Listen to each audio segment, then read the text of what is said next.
Hello, Umut here. Welcome to another video. Today I'm going to work on my mini art journal book. I got this a while ago and I published one page already. This is really small, passport size. And I thought I would journal on it from time to time because it's much easier, quicker. I could do more videos and it could be useful for beginners because you are not faced with a big blank page of a normal size notebook. I will also focus on playing with color combinations, what to combine with which colors, rather than adding texture, mixed media and so on. Today I decided to play with my Distress inks. These are the new Oxide inks.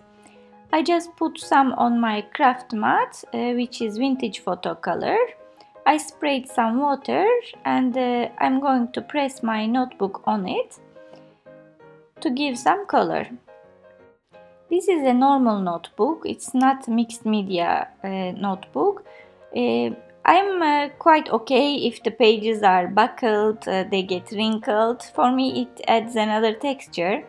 However, if you don't like it, you need to buy a mixed media one with thicker pages. Now I'm adding another color, fossilized amber. What is beautiful with Distress Oxide is they don't get blended, so they build on top of each other. So you can create amazing effects. Now I'm going to use these dies by Sizzix. It's Wildflowers, again by Tim Holtz. I cut them with my Sizzix machine, and before I stick I decided to give a little bit more color to my page. I'm using again a vintage photo with normal distress ink now, just to have more definition on the edges. These colors are subtle vintage type of colors. So I'm going to have a subtle background, and then I will choose colors that would go with this brownish, maybe yellow ochre type of background for my flowers. I'm using a darker brown again to define the edges a bit more, ground espresso. And now I'm going to work on my flowers. I will cover one page with my flowers. So I chose Spice Marmalade, Distress Oxide again. To color simply, I just put it on my mat, sprayed some water and colored a couple flowers with it. And then I am choosing a red Distress ink because I don't have it in Oxide, I use the normal one. And I am mixing again another flower with Spice Marmalade. These are very delicate flowers, you need to be careful when you are dipping them into the water. And now I am adding a forest moss distress ink on top of the flowers, just to create some variety. As I said, these oxides build on top of each other, they don't mix and blend to create mud, so you can be comfortable adding layers on top of each other. This is a glue pen by Sakura, it's called Quickie. Just because these are very delicate and thin, I'm using it to stick my flowers. As you see, I even tear them because they are so thin and delicate. As you see, I went with the same kind of subtle colors from the same family, warm colors like yellows, oranges, reds, browns. And a little bit a touch of green, just to give some variety, but I am playing within the same area, and I didn't use any very bright colors again to give a vintage look to my page. That was my choice.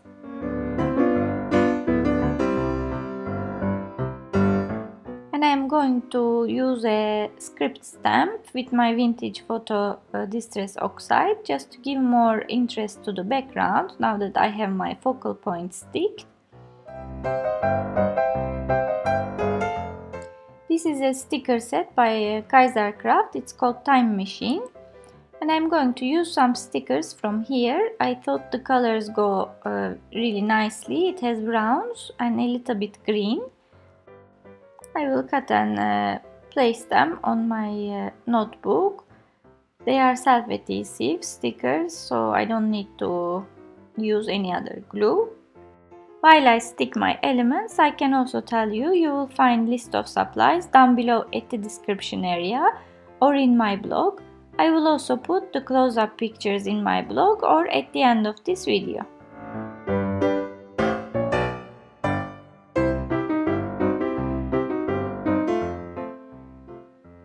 And I found this beautiful sentiment as well that I want to use. Again, the colors go all together with each other really well.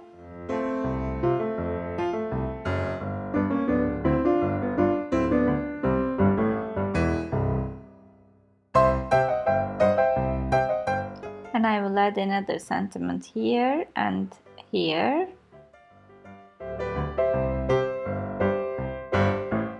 Just to bring things together, I'm going to do some splashes with my inks, Vintage Photo and Forest Moss. I'm using a very thin brush and I'm not splashing all over the notebook. Very little, very subtle. And I will leave it here. I hope you liked it. It's a little page just to play with your colors, tools and supplies in a shorter time than a normal art journal. I hope you liked it. I certainly enjoyed this mini page. If you want to see more, I will link another mini page that I did before on the screen so you can access. Thanks for watching and see you next time.